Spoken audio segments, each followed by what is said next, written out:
Mari mengenal sejarah 7 menit saja. Sejarah harus diluruskan.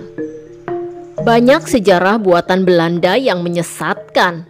Di antaranya soal perang bubat antara Majapahit dan Kerajaan Sunda yang hingga kini menyisakan catatan kelam.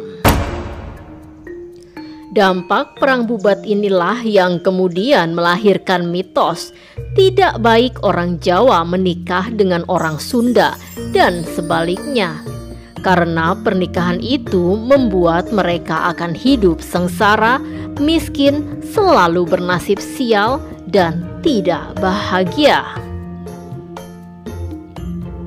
Perang bubat atau dikenal juga sebagai Pasundan Bubat adalah pertempuran antara keluarga kerajaan Sunda dengan kerajaan Majapahit.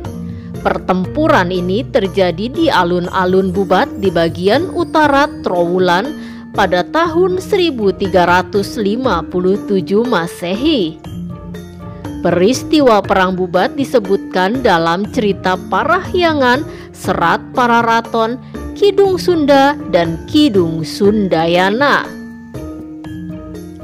Menariknya, Kitab Nagara Kertagama karangan Empu Prapanca yang dianggap sebagai sumber utama sejarah Majapahit sama sekali tidak menyebutkan peristiwa ini.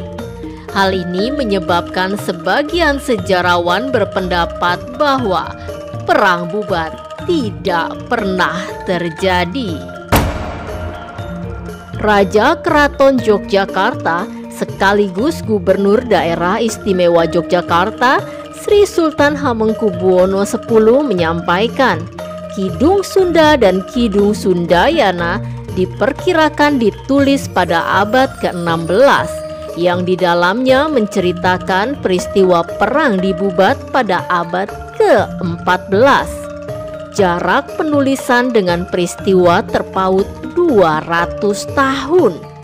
Sehingga patut diduga terdapat distorsi dan deviasi fakta sejarah.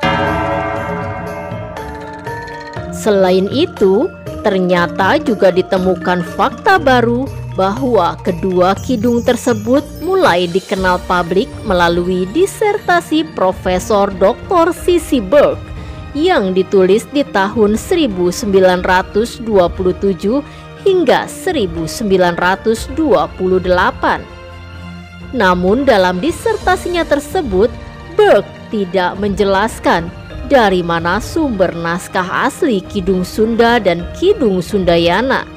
Terlebih dari 50 prasasti Majapahit dan 30 prasasti Sunda Galuh, tidak ada satupun yang menyebutkan peristiwa perang di Bubat.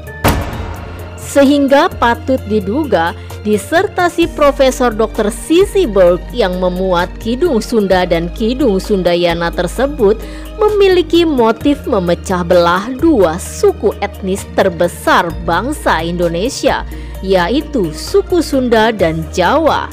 Mengingat di tahun 1928 ada peristiwa Sumpah Pemuda, intelijen Belanda bisa jadi sudah mencium peristiwa Sumpah Pemuda ini dari jauh-jauh hari, sehingga tidak heran jika mereka memecah belah suku bangsa sebagai bagian dari divide et impera atau politik pecah belah.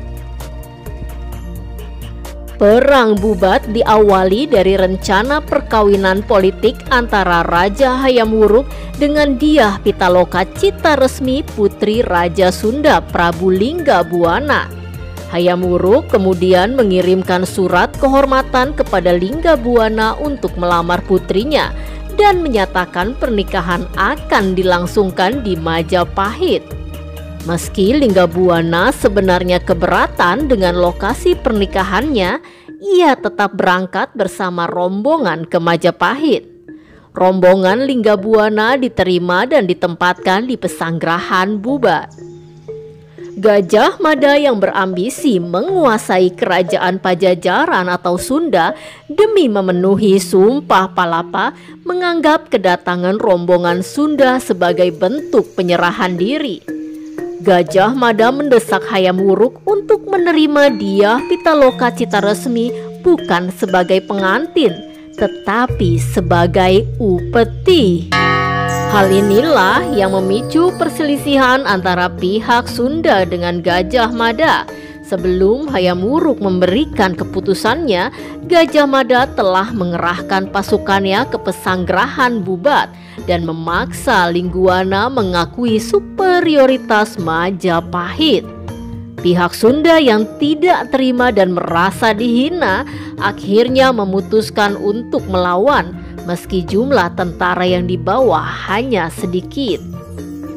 Pertempuran yang tidak seimbang antara tentara kerajaan Sunda dengan Majapahit memakan banyak korban.